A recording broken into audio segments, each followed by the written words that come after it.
Hello, and welcome to The Real Agent, where we pull back the curtain on all things real estate. We're your hosts, Christina, Mary Jo, and Marae, offering a judgment-free space for collaboration over competition. On today's episode, we have Voytek and James of USProperties.ca.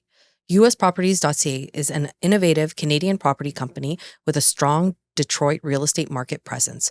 Over the past 6 years, they've attracted Canadian investors by offering a holistic approach, handling everything from entity formation to property management and insurance services. Their expertise in the market dynamics has led to a portfolio of 500 high-quality properties in Detroit.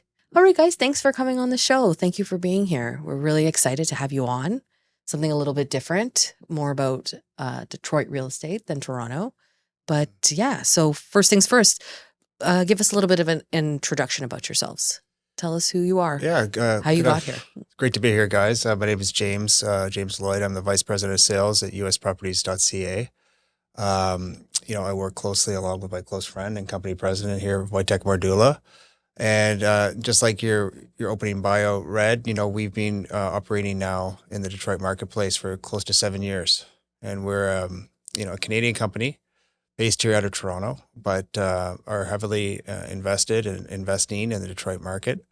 I think what really defines us, guys, as a company is that, we're helping Canadian clients with a fully turnkey solution for investing in cash flowing real estate, in the United States, particularly in Detroit, Michigan.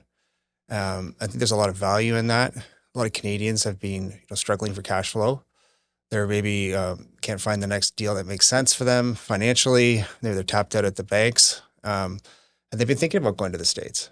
And the fact that we're here, we have this experience, this portfolio, and boots on the ground in Detroit.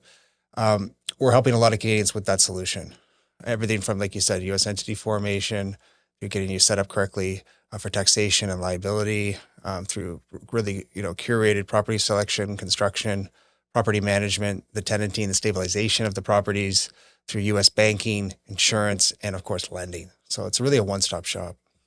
That's amazing. Voytek and I know each other. I know you're a lovely family. Yeah. And you guys talked to me about this idea many years ago. When was that? Do you remember? That would have been back in 2016, 17, where my wife Pamela and I founded the company.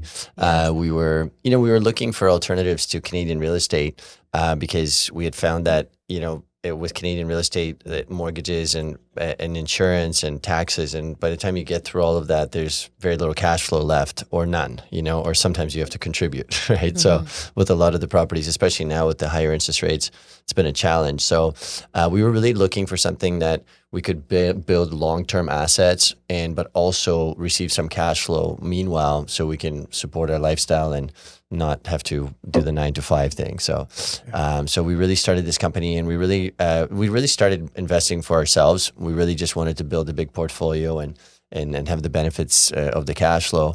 But what happened along the way is that our friends and family started asking what we were doing, and we really started to do more research into, as James discussed, into entity formation and taxation and all these things, really helping Canadians invest their money in the U.S., safely, in a way that, their assets are protected, that, they're, insured, of course, and all that good stuff. But also they would experience the benefits of monthly cash flow, which is, very difficult to find here in Canada, most provinces. It's amazing. You guys have done all the legwork for us.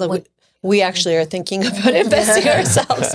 And I actually didn't really know which direction you guys went in until Pam reached out and said, "Hey, you should have Voytek on the podcast." And then I started digging a little bit and realized that you've really taken it to another level. So it's really impressive. Yeah, we are actually here wanting to learn for ourselves as well. When you heard about the market there, about the market there, and you bought your first property, let's say, how does that compare to how you changed the experience for Canadians? Well, I mean, look, first of all, when you go into Detroit, and I know some of you have been there to visit and kind of take a look around, you'll see that a lot of the architecture is very similar to Toronto, right? Mm-hmm. You have these homes that were built in 1930s, these beautiful colonial, 2,000, 3,000, 4,000 square foot homes that were built for auto executives, when there was a massive boom, and obviously, 90% of the vehicles of cars produced came out of Michigan, 1930s, 40s, etc. So there was a massive boom that Michigan experienced. So these homes are incredible. I mean, first time I went there, you see houses that look like Bloor West Village or Leaside that should be selling for $2 or $3 million, and we were picking them up for $50,000. Renovated. That's for amazing. like rental But grade why, renovations. though? Like, But why was the market so, I guess, depressed? Like, why is it so low? Right. So, I mean, look, Detroit was booming until the 1960s, early 70s, right? And there was a massive reliance on the auto industry, of course, right? It's Motor City, right? And so what happened in the 1970s is Japanese automakers came in and started really competing on the sedan level. The Mazdas, Hondas, all the Mitsubishis, all that stuff came out. And it really started to hurt Detroit and the U.S. auto industry, which was really focused in Detroit. And so what happened with the city is the population started to decrease. Crime started to go up. So it's a city of almost 2 million people that had dwindled down to below 1 million, right? So 1 million people had moved out into the suburbs and other parts of Michigan. And it was really because of the auto industry and the crisis that it experienced. And that trend sort of continued until, 2008 was really 2006, 2008, the Great Recession had a massive impact on real estate values across the U.S. But places like Detroit were really affected, right? And so you had homes that were just abandoned because the city also had disproportionately high taxes, right? So you would have a $100,000 home with $7,000 taxes. I mean, it's crazy, to think that if you compared it to Toronto. Well, that's what it would be here for, a $2 million house. Right, exactly, right? So the values and the property taxes was disproportionate. So a lot of people abandoned their homes. And so what happened is it created a lot of blight and a lot of just abandoned homes, which would just be like, blown out windows, roofs came into disrepair, and and there's no heat in the house. That's what happens, right? And so this really started to massively turn in 2006, and then it led to the bankruptcy of Detroit in 2013. Massive, $7 billion bailout by the U.S. government. And they were able to invest into infrastructure, clean up their debts, get the utilities going, get the lights on. When we were there in 2016, there were sectors of the city that still didn't have lights. Wow. And so you would drive around and it would just be pitch black by 7 o'clock. And I remember specifically early 2018, the Detroit press announced that, the lights are on everywhere in the city. That's crazy. So yeah, absolutely. Wow. So they started putting money into jobs, I'm assuming, job creation. It's been like one of the greatest revitalizations, like really since the Great Depression. You can see the way it went. But, as the U.S. government came in and did this massive bailout, there was also sort of a core group of, U.S. billionaires who had ties to the city of Detroit, who started to put their money where nobody else was, which is into downtown Detroit. And, most notably guys like Mr. Dan Gilbert, Quicken Loans and Rocket Mortgage, and the Cleveland Cavaliers, and the Illages from Little Caesars Pizza started to rebuild downtown Detroit, put in new sports arenas for all the major sports teams. And so this was in 2016? So it all started, they started buying in 2009, 2010, right? So where the prices were really depreciated. Yeah. So they were picking up these towers downtown for like $10 million. But these are like massive buildings that are worth like $200-300 million now, right? Like First Canadian Place size, that's what it was going for. The city was giving away warehouses downtown. Just for the cost of taxes. If you paid $2,000 or $3,000 downtown, you would get these warehouses. And these warehouses are worth $2-3 million like 3-4 years later, right? So that was the opportunity, and really these people like took an enormous risk, right? Mr. Dan Gilbert, like James mentioned, he's the biggest private money lender in the U.S. They own just Rocket Mortgage and Quicken Loans, right? And they invested billions, and it really caused others to follow. Yes. Warren Buffett came along. He bought a good quarter of the city. You had smaller investors like us that came along and started doing renovations of single family homes and really going into these beautiful historic districts in Detroit. There are about 14 of them that are really well known for its architecture, for the colonial homes. And we went in there and started renovating homes. And so we were kind of riding the coattails of these bigger players, right? And so, but it was incredible, and it continues to be that. I mean, you go into Detroit, you can still pick up homes at those prices. We still offer homes what right prices? now. Well, we offer houses as low as 100,000 right now. You know, so and that's you in know, a good location. That's That's right. in a So good neighborhood, we only but- operate in good locations. Okay. Like Voytek said, you know, there are these core neighborhoods that sort of surround the 10 to 15 minutes outside, you know, whether it's the east or northwest of Detroit, that we know like the back of our hands. They're good quality B-class Detroit Yeah, that's what I neighborhoods. was about to ask you. What is a B class Well, neighborhood? an A-class neighborhood would be like some of your listeners would be like Rosedale or Forest Hill in Toronto, right? Where it doesn't particularly make sense for real estate investing per se, for at least at the level that we're doing it. Not unless you want to live there, like as an end user. Right. So a B-class neighborhood is a you know, potentially a higher grade working class neighborhood. Like It's Regent Park. a little nicer than Regent Park. Okay. You know, like Maybe like a Scarborough? a little better. Yeah. A little better. Parts of Scarborough are incredible. Yeah. Parts Like are not comparing still. You know, I would beaches in say Leslieville, maybe. I would, or Etobicoke, like, you know, Etobicoke, parts of Mississauga. I think that's a really good comparison. You know, Voytek. Yeah. Okay. and then, but then we're into areas that look like Bloor West Village as well, which are incredible. look Which like is, that, yeah. you know, which are, you know, and there's good quality tenants. You know, we're, you know, the homes are the blocks are now cleaned up, and you know, there's been a massive sort of movement, you know, of rehabilitation and renovations in each area, and that really causes other neighbors and other homeowners to step it up, because of course the values are set, you know, and the comps are established at a higher level. So now the neighborhood says, okay, well, now my home is worth X, so they start renovating, they start doing their yards, they start, you know, making the whole area presentable. Who's renting these places? So you have, I mean, look, everyone, right? Like you have 50% renters on very average much in a renter Michigan. city, yeah. It's a Because renter of the city. jobs? So, you know, I think that what happened is because of the housing crisis that had occurred, you know, a lot of people's credit was affected. Some people had lost their homes. Some banks don't want to finance homes that are below 100,000, right? Most don't actually. They prefer being above 150, 200. Right now, if you have an area where there's a lot of homes under 100,000 and under 150,000, you can't get financing, right? So it's very difficult. So people will rent, right? So you have 6 million people in Greater Detroit area, and 3 million of them or so are renters. So Are you guys only doing single family residents, or are you doing multi? Well, I can touch on that if you don't mind. But Sure, yes, of course. I mean, look, there are different asset classes for sure, Yeah. right? So you have the single families and then the duplexes and multis, right? In these nicer neighborhoods that, you know, we're discussing today, you know, if we were there today in the car, you know, driving around, you guys are like, you know what, this is actually really nice. I could see myself investing in a house like that. It's mostly single families, whether that's a colonial or a bungalow. Okay. As we start to, you know, for the most part anyway, as we start to go look for the multis, the larger properties, you tend to have to go a little further out. And the neighborhood class goes from that nice B plus neighborhood, maybe down to a C plus. So what does that mean?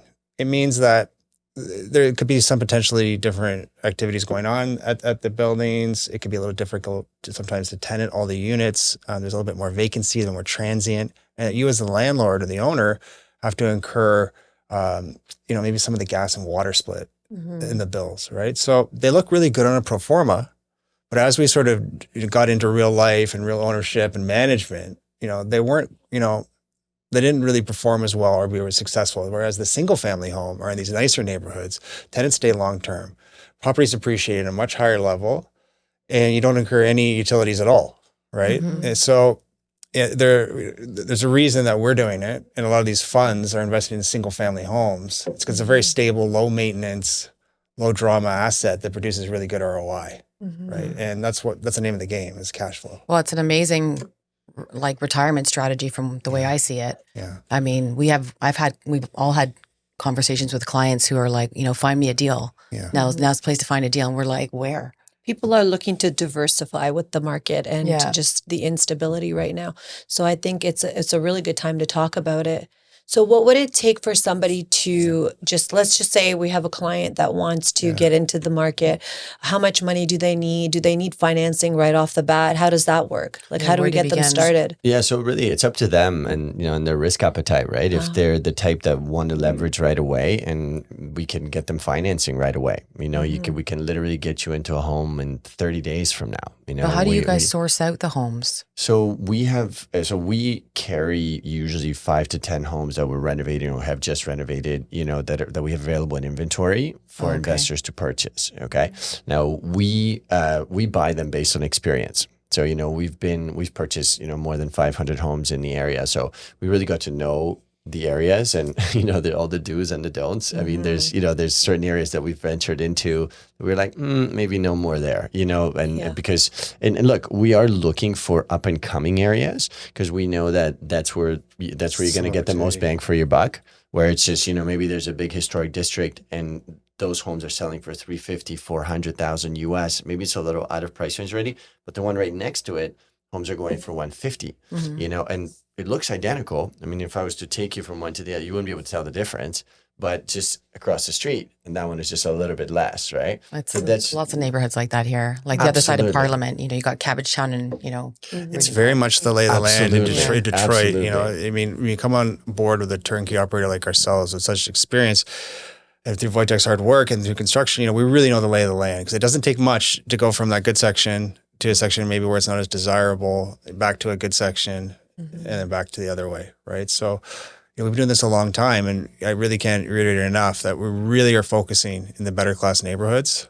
and, just producing very sort of predictable, consistent results, right? Particularly in the single family class.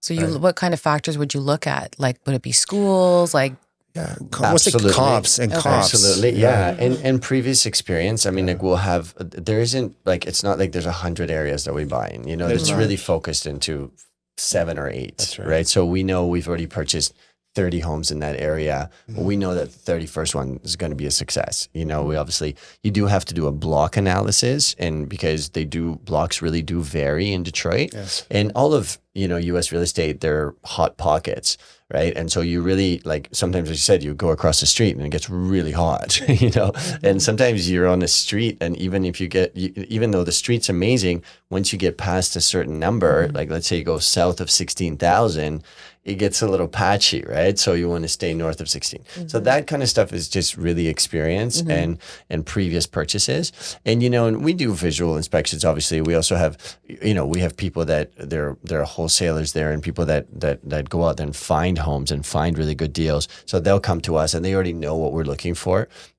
Sometimes we'll buy stuff on MLS that we see is just like, some older couples retiring and the house is really, not in good shape cosmetically, but the bones are really good. It's a beautiful brick house, and it's fully functioning, and and we have to do some electrical upgrades, some plumbing upgrades, maybe do some windows, etc. But then we're looking at doing new kitchens, bathrooms, all the cosmetic stuff to really drive the value up for our investors.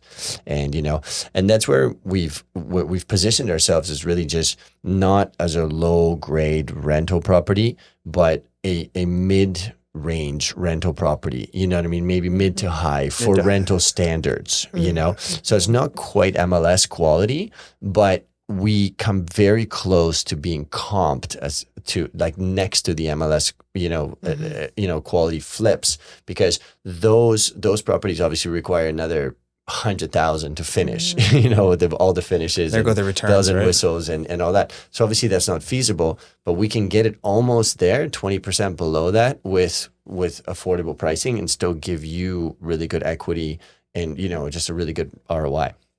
So is there options, like, for example, I know you guys buy the homes and then you do the renovations and then you sell them that way to investors, but is there also an option to purchase with you guys, like let's say before you do that, and kind of do it in that sense, like where you're flipping them versus like buying them to rent them out? So, we have tried that sometimes, and what we found is that, some Canadian investors that come into the marketplace, they have a different set of expectations of, and sometimes creates conflict because they're trying to have a, MLS ready flip property, and it's a totally different budget, and it's totally different types of finishes, then, we really target and try to deliver a property that's going to give you top market rent and the highest possible appraisal without blowing the budget. You're finding the sweet spot. That's finding the sweet spot. And you have to find it in finishes. You have to find it in what you're going to do, what you're not going to do, because some things just don't drive value, right? Totally. It's what we do with our investors here. And that's really what, Voytek through Yeah. his experience has mastered, I think, is finding that sweet spot of where the home is, like you said, it's a high grade, close to MLS, right? But it keeps the budget there, right? So it goes back to what he was saying too, is if we can find a home that's not a complete restoration project, but maybe it's like dated, but in a good neighborhood, that's the honey hole right there, because you can go away. the honey hole everywhere. Exactly. Yeah. You go away. Everybody that's like can't afford Yeah. something that's simply, I just need something that's like It's Yeah. livable. 1990s, livable, like Yeah, it's then like we the cream. go in there and you just demo the kitchen, demo the bathrooms, either restore the hardwood if we can, or put down, flooring otherwise, and look at the windows to see if they need to be replaced from original, the roof, and of course electrical, like you said. And I think that we've really sort of honed in on being able to find what is it that an appraiser, when they come in, they take a look around. Maybe if we don't put a woodblock counter in the kitchen, but put some, granite or marble in, they sort of look at it and they say, well, maybe this could be, go to a family in MLS, and they give it a higher valuation, right? Just little things like that we've learned. Yeah. So how long would renters on average stay in one of these properties? Like, is there a high turnover, or do you generally get people staying for longer than a year? So we deal a lot. So when COVID happened, right, in 2020, and people just were instructed not to pay rent, right? We decided Across the entire country. across the country, right? So what we decided at that time is that we were going to take a direction towards a program called Section 8. What Section 8 is, it's subsidized housing. They're vouchers that are given to families just for housing. Okay, so it's an interesting concept because the family can choose the house and the neighborhood that they're going to live in. They can give their kids an education that they deserve and be near good schools and be in a safe neighborhood. And they're given a voucher for $1,500 or $2,000, whatever the voucher amount is, in order to give to the landlord, and the government then pays the landlord directly for the housing. Okay, now these families, it's an interesting program because the families still have to pay their bills. They have to, of course, pay for all their expenses and food and all that stuff, but the housing portion is taken care of. And so what this results in, which is amazing, is that you have your rent that's guaranteed by the U.S. government. Is that a contract with you directly, or Property management company? Wow. Property management company, yeah, and the landlord subsequently as well, because there's a lease that gets signed and et cetera. So now the government pays you, and so what we noticed during COVID is that when everything hit, we had a large amount of these customers already, and all of them, the checks kept coming in, right? And so we thought, wow, what a great hedge against, recessions, downturns, COVID again, who knows, but you right? can't raise your rent. That would be the one thing. So You no, can. you can. So this is the great part, right? Is that what the rent is set based on rental comps in the area. Okay. Right. And so if a year down the road you want to increase the rents, well, you just have to provide other comps. And if they've gone up by $100, $200, they will give you that extra $100, $200 per month, usually without question. Again, it's Is there a certain amount that you can raise it by, like there is here? no, there's no rent control. There's My just no my rent question control was at is how all. does the Yeah. landlord and tenant board work in Detroit in comparison to Well, it's much more Ontario's? landlord flavor. It is more it's much more landlord Because here it's all in favor of the Yeah, tenant. thankfully, I don't even know if there's such a The thing. opposite. Oh, really? So say, for example, a tenant not on this program was living in one of your homes, your investments, and they stopped paying rent. Yes, How do you get them? That's how a do great you, question, because when I speak to Canadian investors, they all have horror stories of people milking the program, and We have them they've had some ourselves. investments, and people have just stayed for a year or 2 years. Oh, and- they wait. They're like, just take me to Yeah, but look at me. a few of those in your portfolio, you're going to go bankrupt. Yeah, right? for sure. Whereas in Detroit, with cash tenants, if you don't pay, you're out. It may take a little bit of a process, but it's nothing like here. What would the process be? I think they get a notice, right? And then it's like they get evicted in 60 days? Yeah, so there's a 7-day notice that they get in order to comply and pay the rent, okay? Or you can provide them with a 30-day notice. A 30-day notice states that, okay, you have to move out within 30 days. I'm taking possession back of the premises, and for whatever reasons, I'm going to flip it, I'm going to renovate it. So you don't I'm have to gonna be move moving back So- in or a family member moving back in. Nothing like that. there are none of those rules. Now, of course, if a person has a lease and they do comply and pay you, okay, then you have to wait until the lease is over. But if the lease was over and you've been paid in full and you want to execute that 30-day notice, you can do that, okay? And so then you can take possession and the person has to move, okay? If for some reason they didn't pay you after the 7 days, well, then a court date would be set, which usually is within the month. That they have to appear in court, provide the reasons for non-payment. If it was something to do with let's say repairs or something, violation on the landlord side, well, they're given the opportunity to correct that. Then the person has to pay. If they have no reason, then of course the judge will set an eviction date, which will be another maybe 2 or 3 weeks down the road. Yeah, so usually it's about a 60-day process and the person really has to go. And usually by that time, because people don't want, because what happens is an eviction will go on their credit, right? And so it's very difficult to get a place afterwards because no one takes prior evictions. So usually by that time, people will just leave, okay? And you can drop the case there and you're done. So as an investor, it's a little less scary. I'd just like to really sort of make this point very clear, is that this program, this Section 8 program, is just being an amazing gift for us as an operator and for our investors. Really alleviates a lot of the potential stress of non-payment of rent. And like Voytek said, it's a great program, and that it is it's not a free meal ticket like social assistance programs here or ODSP. So people get quite frightened when they hear about subsidized housing. But I would really encourage you to sort of take our lead on this, because in a market like Detroit, there are really good quality, as there are cash and as there are Section 8, there's good quality tenants out there. And we have a property management company that does their job and vets them and screens them for past record of eviction or criminal record. We could source good, like a single mother who's struggling. The father's not around. She's got 3 or 4 kids. Maybe she's working at the hospital or something like that. And we can get that rent paid and they stay long-term. And it's because of this, and you look at the portfolio of homes that we're involved with in Detroit, the majority of those tenants are the original tenants that were placed after the initial closing with the client, right? So they stay long-term. If you get somebody who's living in your house for 4 or 5 years, and that voucher is paying you $1,500 American a month, well, at this price point, it doesn't take too many months to go by for that voucher to pay for the house, right? So there's a lot of value in that. And I think a lot of people get a good sleep at night because they know the rent's coming in. And this isn't, at the end of the day, this is an investment property, right? I don't think any of us are going down there to, have a barbecue on the weekend. We want to make money.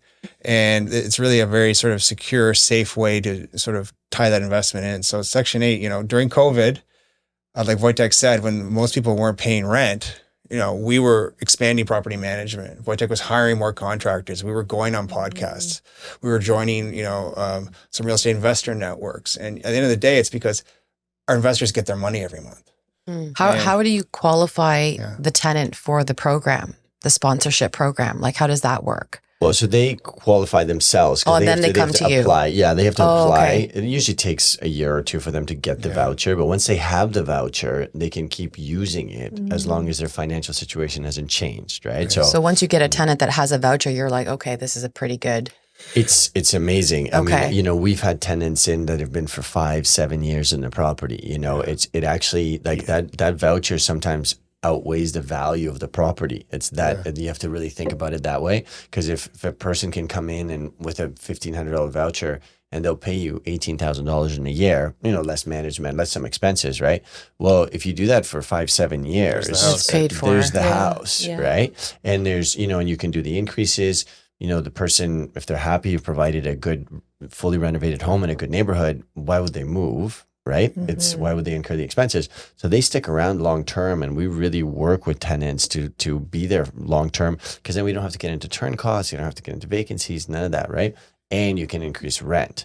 So it's a really win-win, and it's a very smooth thing. Like once they're in, they take a little bit longer to come in sometimes because, you have to do an inspection and there's a federal inspection and they come and, we're responsible for the repairs to do the repairs to make the home compliant. Yeah. But once they're in, it's really a long-term relationship and it's fantastic.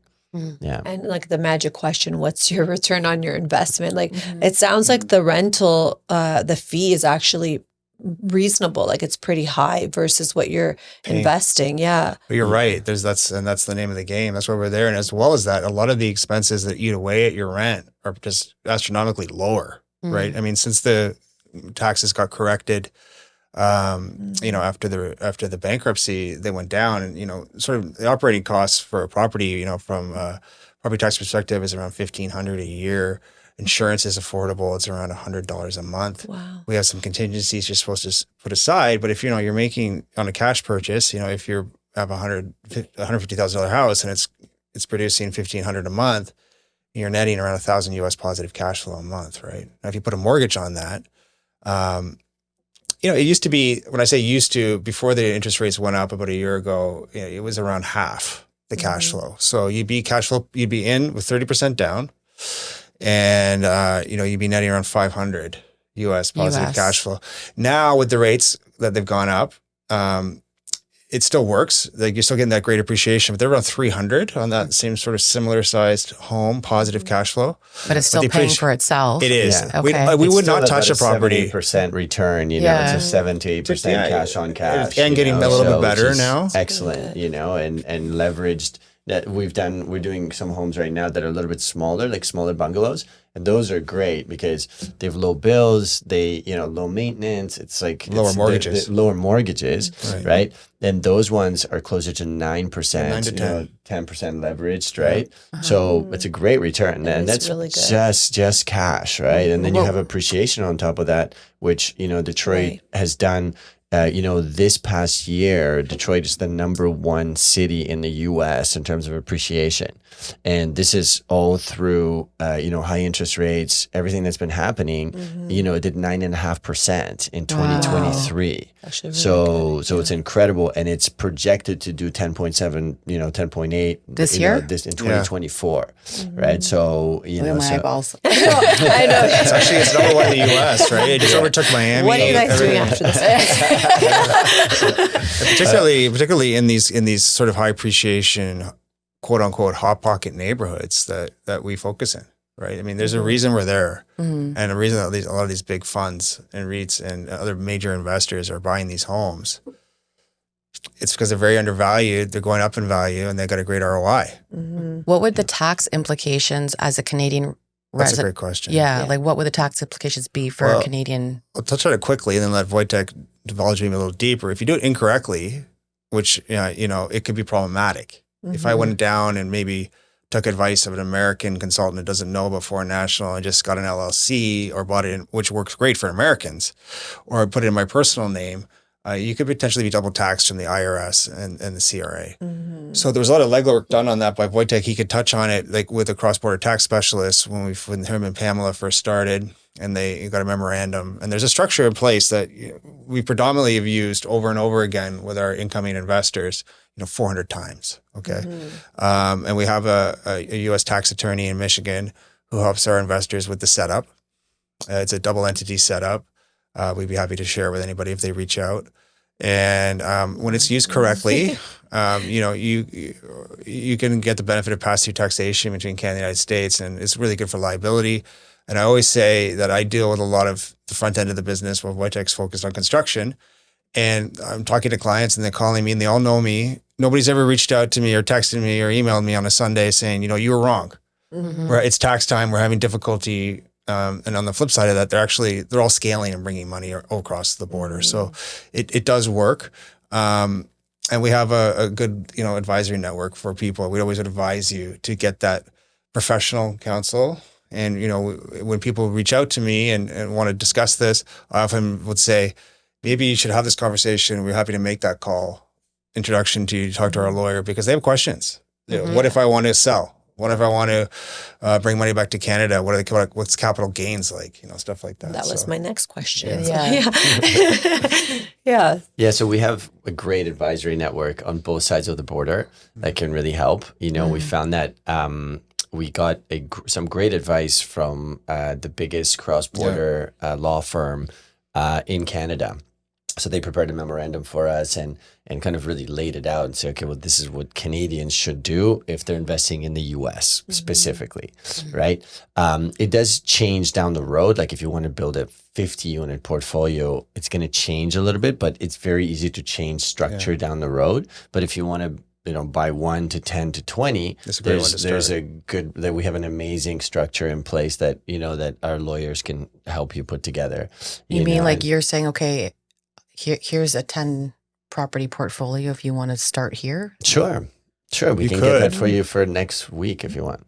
So what he's saying is that we have a structure in place. I don't know who you're talking to here. There's a structure in place that most investors start with. That's good up to 10 properties. There are some structures for a little bit larger portfolios, or maybe somebody like Voytek, who's got US-based employees, where maybe a C corp is coming in involved. But for the average investor who's coming in to test out the market and maybe start with 1 or 2, and or 10, or 10, right? Or has goals and maybe going to 10. We recommend this structure to start with. Yeah, right? okay. Yeah. We have the guys in the States and. People always get, what if I want to do this? What do I want to do that? It's actually not that difficult to change. Like we can just amend it. We can add a different corp to it. I mean, the guy does it all the time and he's going to know you. So don't worry. We have your back. And so it's all included in that turnkey system that I keep talking about, right? I mean, that's what I do. When I find somebody who's interested and they want to move forward, the first steps are entity formation. And then once we do that, we get you set up with a U.S. bank account, business bank account under the same entity. And this is the structure that not only is going to give you the right ownership, but it's also what the U.S. lenders are going to want, because they're not going to lend you money, to James, Lloyd. They're going to lend money to, my Michigan Corp or entity, right? And they're going to want a registration number with the IRS and a bank account. And we get all that set up. And once you get that set up, you're on your way. Yeah. And you can scale and you'll know, and that's the value that we provide is you're going to be set up correctly and the lenders are going to like it.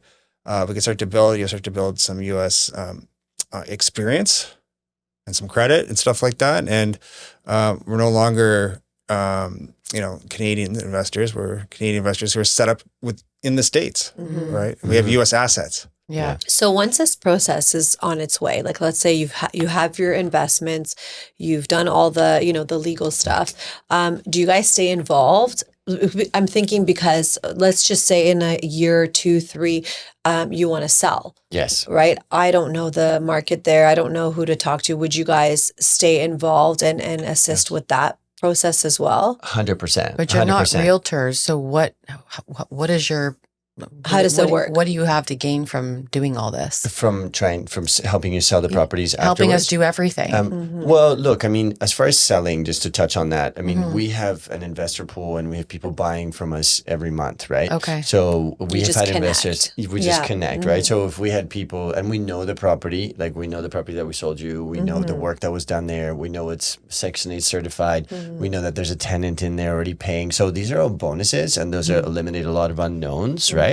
And so we just then connect like a new buyer and a seller. We've had people that bought from us 5, 6, 7 years ago, and now they want to do something else. It's like, okay, well now the property is appreciated that's what I a lot, do. and But what I recommend and as a strategy is that refinancing in the US is so much easier than here and so much less cumbersome, and you can do it as much as you want. You can do it every week if you want with the same property. I mean, I'm exaggerating, but so rather than sell, you just refinance it, take the money, appreciation left, right? And Right. and the money you pull out is tax free. It's a loan, right? It's so different than here. I've heard that in the US, the terms are much, much longer. Like, how we have 5-year terms.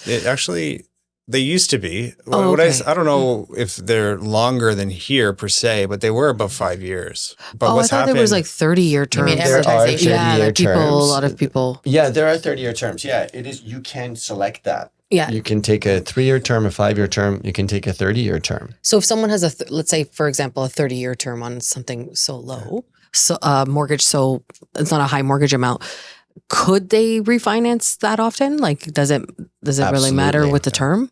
Absolutely. I mean, you can refi and you can go into another mortgage because these mortgages, they're just mortgage notes that are traded and sold on the equities market afterwards, right? So these lenders are really underwriters, and they come in, they have X amount of capital, they lend out, and then they sell the loans, right? And but the qualifications are easier, generally speaking, than it is here, because here they want blood, right? That's what the odds said. They really do. Yeah. I mean, look, it's funny because I always thought that it was really ridiculous that when you purchase a rental property, that the first thing that they look at is your personal income, which is like, what does that have to do with anything, right? Like it's silliness, right? Yeah, because is it going to pay for itself? Yeah. Right. Right. It's like, what you should be looking at the lease, or like, well, how are you going to pay that mortgage? I'm not going to pay it with my personal income. So then why are you looking, even considering that, and people who are entrepreneurs and don't have like the fixed salary are actually coincidentally the ones that probably are the most likely to pay because they're the hustlers and the go-getters, right? And so, but they get, put in the back, and they're in the back of the bus, right? It's the people that are 9-to-5ers who are primarily employees for the most part, and and employee-minded mindsets, right? They're the first people in line for potential rental property because of their personal income. Right? In the US, what they consider is first and foremost the asset, and how much is the asset worth, and then the appraisals have rental amounts on them.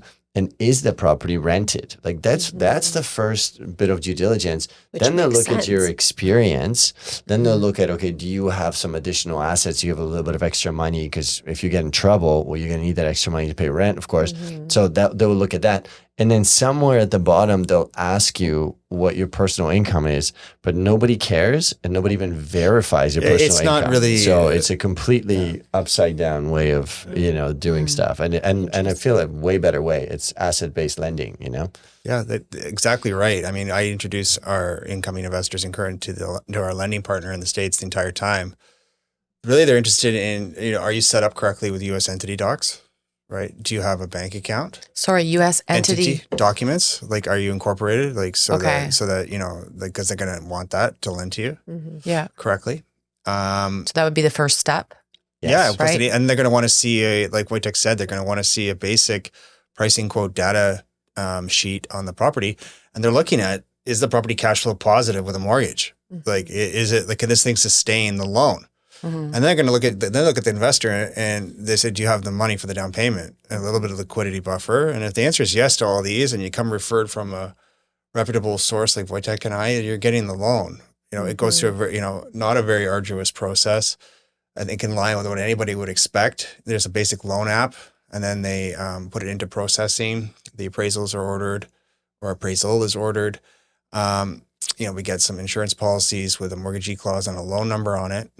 And then, as we progress towards the end, the investor transfers the down payment and a small liquidity buffer into a U.S. business bank account. And then the deals close within about a week. And what are the rates like for mortgages there? Is it similar to here?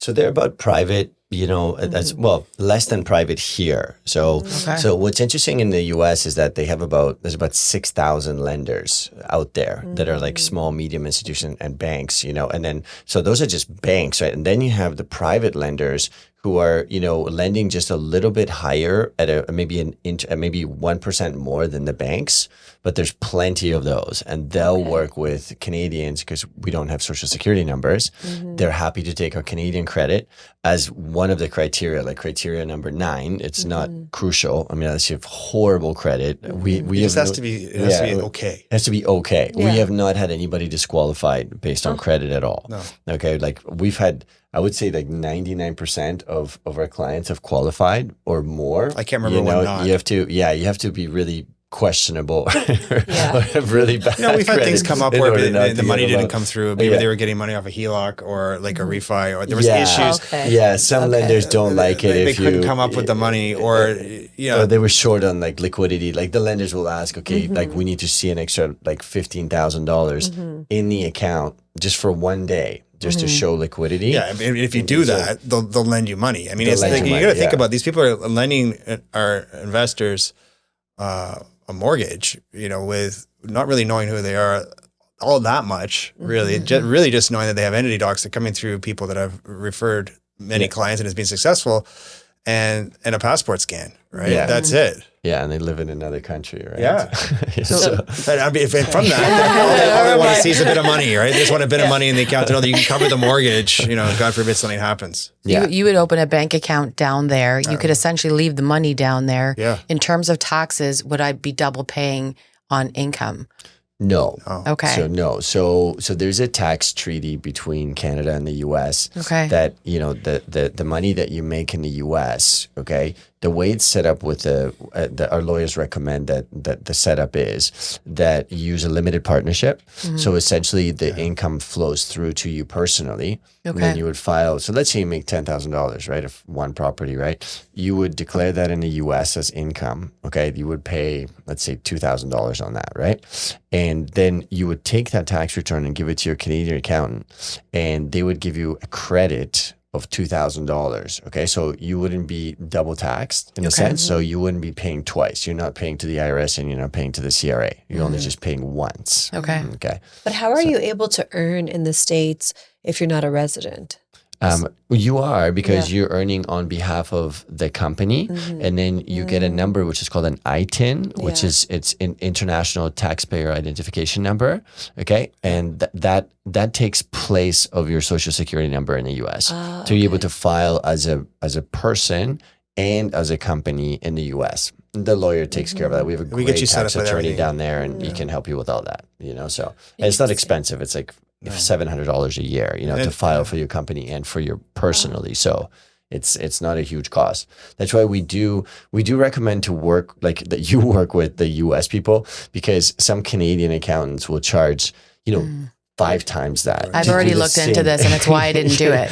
Because I was only dealing with Canadian. So our lawyer, it's just really, it's not worth it, because obviously the US tax attorney is going to be far more knowledgeable. It's going to be a fifth of the price.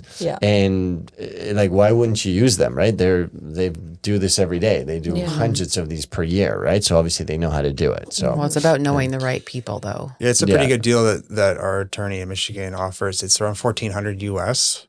That includes the incorporation of your two needed, your LP and your LLC. The articles and the operating agreements. And he also gets you the EIN number, which is the registration number for the businesses with the IRS. Once we get those in place, then we get you the U.S. business bank account, and you're all set. And included in that fee, he'll also do the first year of bookkeeping for the investors. At the end of the year, he'll get the ledgers from property management of the expenses and income, and he'll do a package for you that you can submit to the to the CRA. So it's a really good deal. $1,400. You just give it to your Canadian accountant, and from there it's very easy for them, because they just have your couple of line items they have to put in, and you're done. So as of now, you could buy a property, let's say for $150,000, and with the current rates in the US, you're still seeing a positive cash flow. Absolutely. Correct. Like with the amount of money that we're talking about here, $150,000, it's not $1.5 million, right? So if the interest rate is 6 or it's 8, we want it to be 6, but if it is 8, and the expenses are low, they still yield really positive cash flow. And like the difference of interest rates, $200, is not a couple thousand. Yeah. Right. So we wouldn't purchase a property or sell a property if it wasn't cash flow positive. We really know them, and we really run the numbers, we run the comps, we have the pro formas, we're always on the tax site, seeing what the property taxes are. We know what insurance is.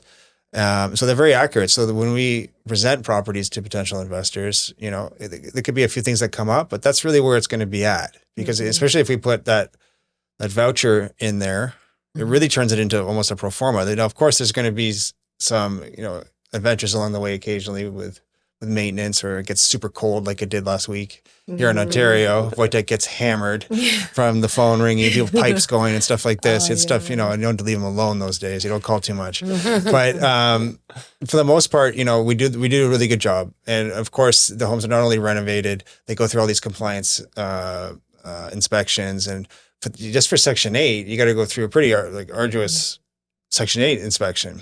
They really want to ensure that the home is up to safety standards, that things are in there, like all the railings and the CO2 detectors and everything. And you guys own the management company as well that would manage these properties? We do not. Okay. We do not. We used to. Yeah. We helped, co-found a property management company in Detroit, and we have a great team that are running it. There's actually 2 different ones that we work with. We were, it really requires, it's very time consuming. And so we were really, it was focusing taking on away that. from, it was really taking away from the construction and what we're doing. But we have great companies that are set up, that have amazing teams on the ground, that have contractors, maintenance people, like roofing people, like whoever you need, right? So if anything was to happen, it gets fixed.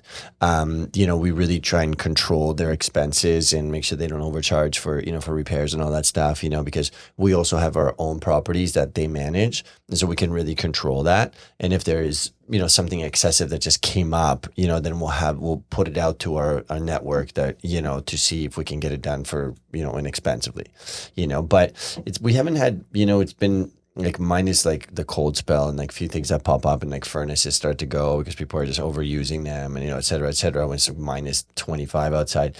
But, outside of that, it's been pretty smooth sailing, like it's been, once a person moves in, we get a couple of calls, which we take care of, but then after that, it's like, it's pretty smooth sailing with the properties because we really do try to do renovations correctly and look at all the systems and make sure the plumbing is good, the electric's good, all that stuff, and the renovation is done right. And so then the tenant's happy and then everybody's happy. Are you finding that these larger, like BlackRock is buying up a lot of Canadian and American real estate? Do you find that they're in Detroit? Are they buying up a lot of Detroit? They are. All the major funds are in Detroit, and they buy, and some bought in the past and they bought thousands of homes, and now they're some are offloading, some are just buying now. It all depends, what their, agendas are. It's not at a level of, let's say, Florida. If Florida has been, we did do some stuff in Florida. We plan on doing some more stuff there, but right now the properties are so expensive there, the rents are not proportionate, and so you're getting into negative cash flow and all that stuff. So we said, okay, you know what, let's just leave that alone for a sec. Let's just wait till the interest rates come down and there's actually some cash flow available.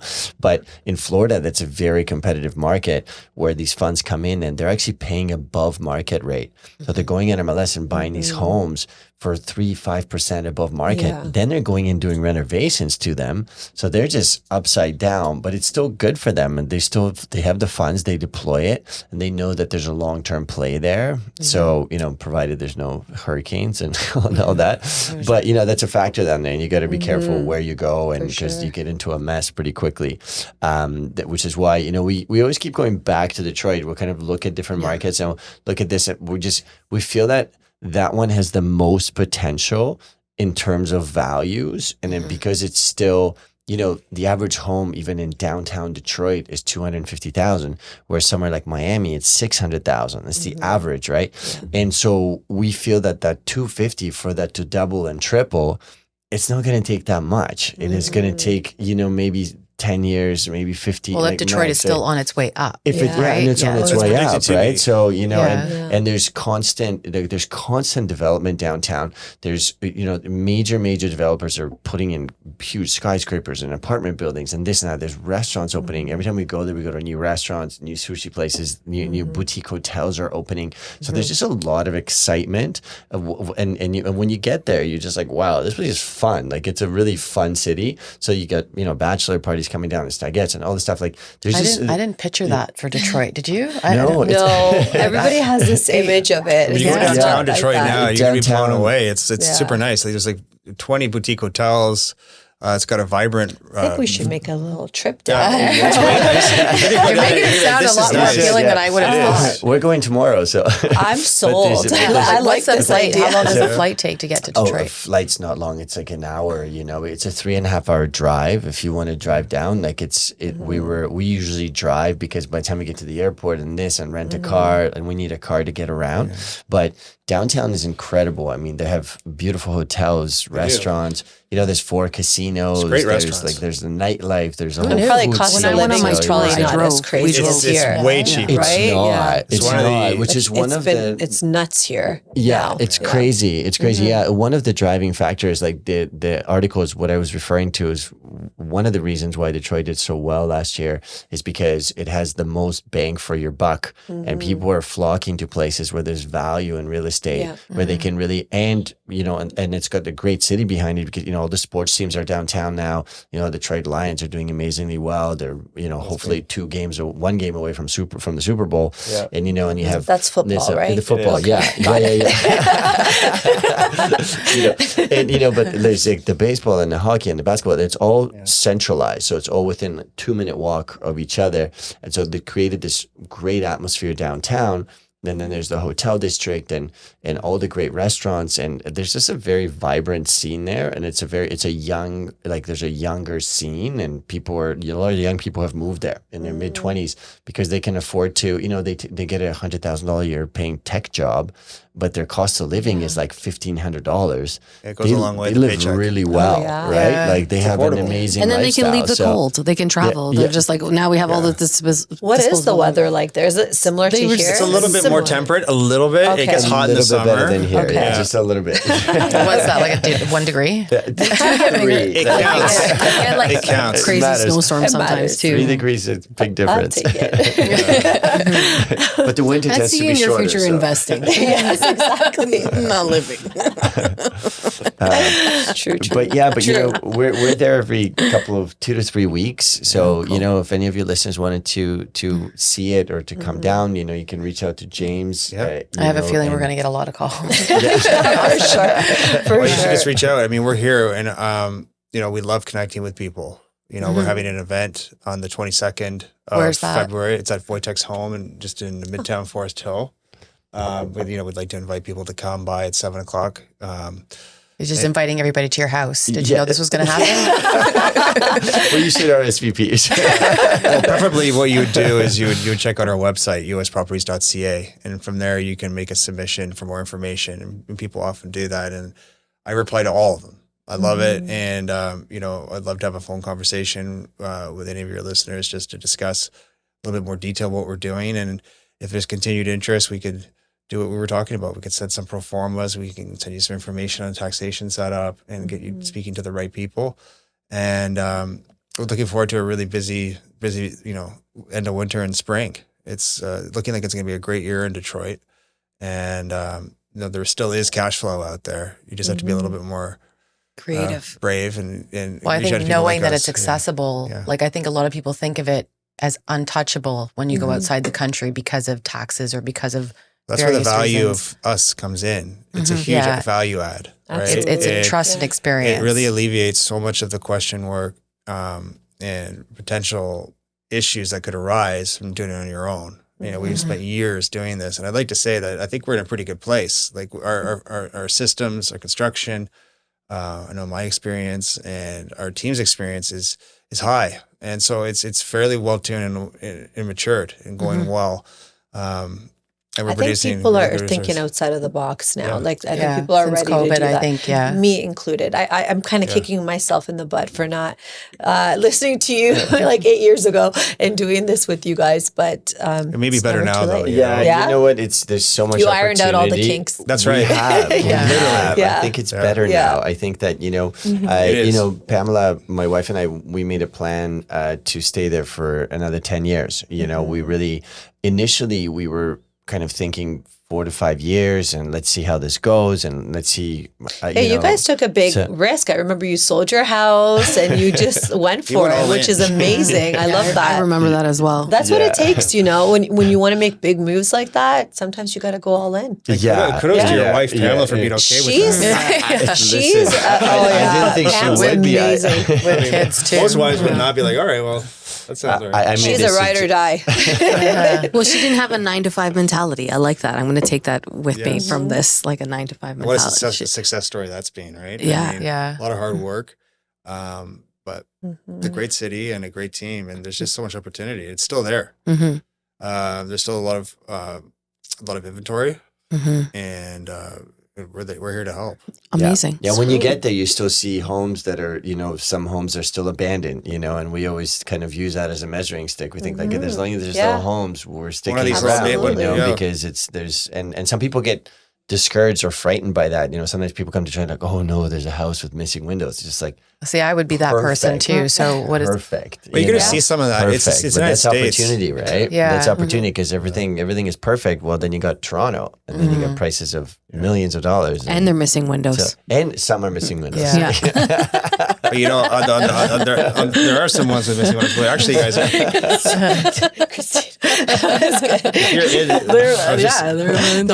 here's your chance to drop the mic. What were you saying? Let's wrap it up. If you're in those neighborhoods where we do operate, though, I mean, literally, guys, it's like Bloor West Village or Leaside in Toronto. I mean, you drive through some parts of Detroit where potentially you wouldn't be comfortable, you don't want to go, so we just don't go there, right? There's some of that around. It is different, but where we operate, it's really good quality stuff, and it's undervalued and cash flowing. And it's funny, I don't really feel unsafe there. Like, it could be ignorance, but I don't think you go there during the day, any neighborhood, any place. We've never had any incidents or there was anything a shooting happen. At Yorkdale. So, I was there.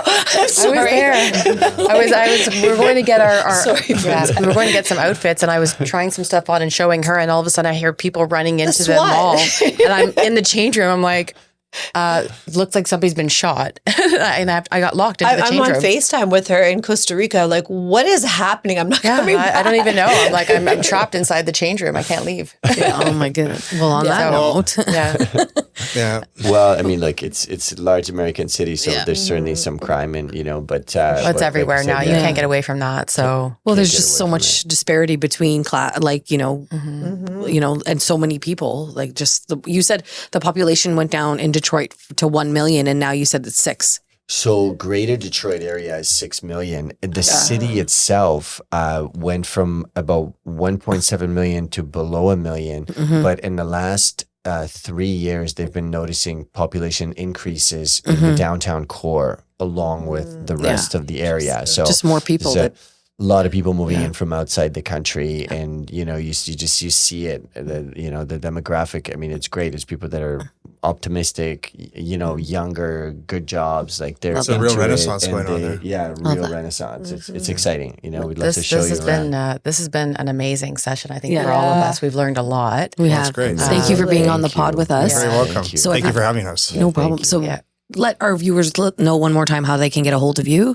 Well, you can reach out to me directly at James Lloyd, LLOYD, at USProperties.ca. But I would really encourage you to go onto the US Properties website, have a look around, see some of those developments we'll be talking about, some sample listings, and then just click the be in touch, and then just put your email address and name, and I will email you as soon as possible. We can connect. I think we're going to be on a flight very soon. We'll be planning something. Thank you so much for being on our podcast. Thank you for having us. Thank you. No problem. And to our viewers, don't forget to like, subscribe, and share. And we'll see you next week. Bye for now. Thank you. Bye. Thanks, guys. Thank you. Thank you.